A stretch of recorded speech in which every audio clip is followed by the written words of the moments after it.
lost it all today.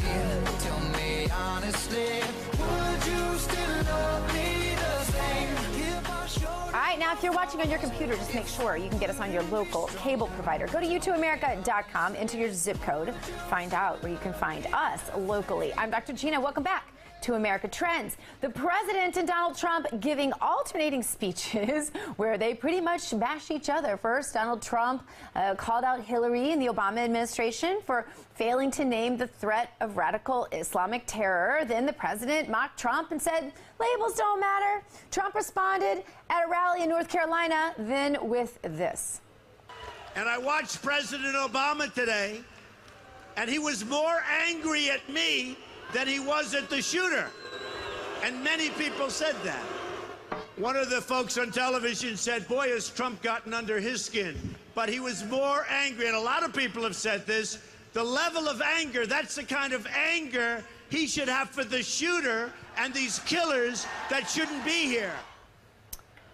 Well, the president does seem to be aiming his anger in the wrong places, and somebody who's fired up about this is my next guest, good friend of America Trends, Barry Nussbaum. Barry, welcome back to the show.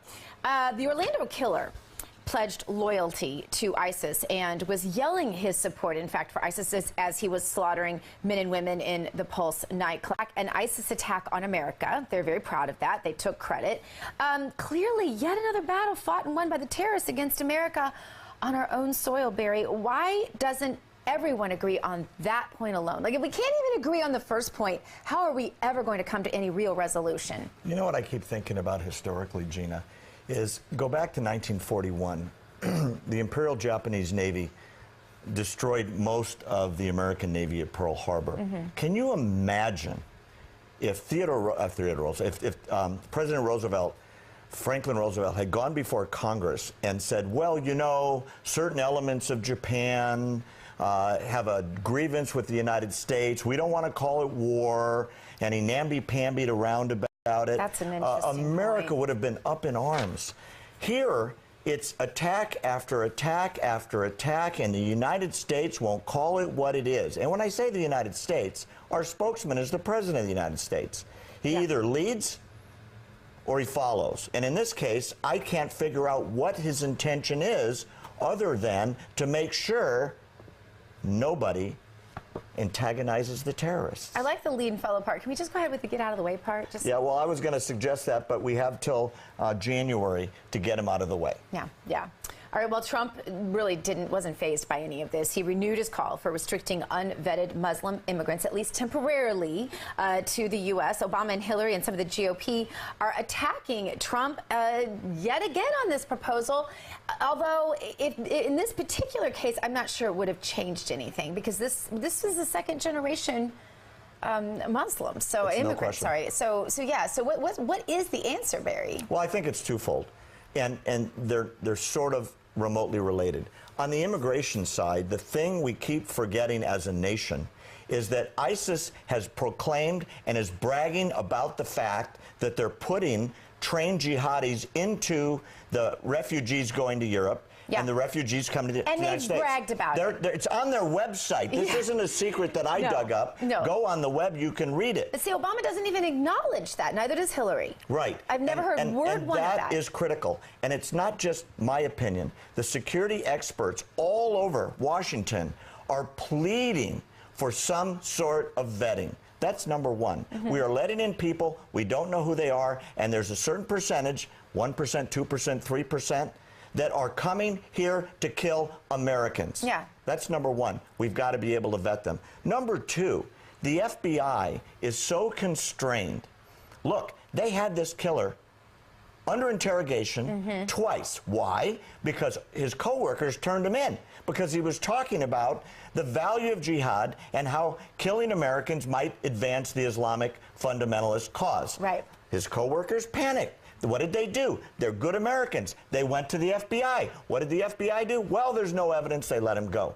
Right? We have got to declare war on the people that have already declared war on us, so we can do something about it and turn loose the FBI and turn loose the NSA and turn loose police departments. Enough of this political correctness. They've declared war on us. Yeah. We so far are acting like, as Obama has called it repeatedly, either workplace violence or a deranged person. I mean, with that definition, everybody that ever kills anybody's deranged. That's true. But these people are following a plan drawn up in Syria and Iraq to come here and kill you and me if they can get away with it. Exactly. And if they can recruit people here to do it, like this guy in Orlando, that's exactly what they're going to do. The father's been acting a bit erratically, in my opinion. I don't know what you think about it, but, you know, he's said some sort of bizarre things. One of those was he said, my son and the 49 innocent people are all victims of terrorism. This guy, I noticed, is like taking a little bit of a turn where he's trying to seem rah-rah American, that he loves America. Is this because he knows something and is hiding it? Oh, absolutely. He's an astounding spin doctor and a major liar. This is a guy who has been, for his whole political career, a very strong supporter of the Taliban in Afghanistan. And he fancies himself as the future president of Afghanistan. Which where does that even come from? Well, he's from there, and he's connected there, and he's raised money to put the Taliban back in power. Don't forget, the Taliban is as radical as ISIS. Yeah. That's the group that was killing women for teaching in schools. They'll kill every homosexual they can find. They'll beat a woman for committing adultery and let the man go. I mean, it's all the bad stuff. That's who they are. Throw homosexuals off of buildings. That's what they do. Yeah. That's the dad. And the dad called his own son a slang term for gay called fag, and I can't believe that this isn't getting more play in the mainstream media. Yeah, and you know what it could be, and psychologists are already talking about this, that the son wanted to redeem himself in the eyes of his father. So the son was gay, probably. It's fairly obvious from what's come out. And so he was frequenting gay clubs and gay websites, went to the #1 biggest gay club to kill as many gays as he could to show his father, I'm a good radical, just like Dad. Allah. And don't forget Allah. And he'll get into heaven much quicker. Yeah, and Allah absolutely says you should kill gay people. So maybe he feels, I don't know. I will never understand that political system ideology. But stick around, because we're going to talk more with Barry coming up here in just a second. We're going to talk about Trump's latest campaign strategy that has Hillary absolutely squirming. And don't forget to go vote in our poll question, too. You can do that, because we're going to come right back here in just a sec. Stay where you are.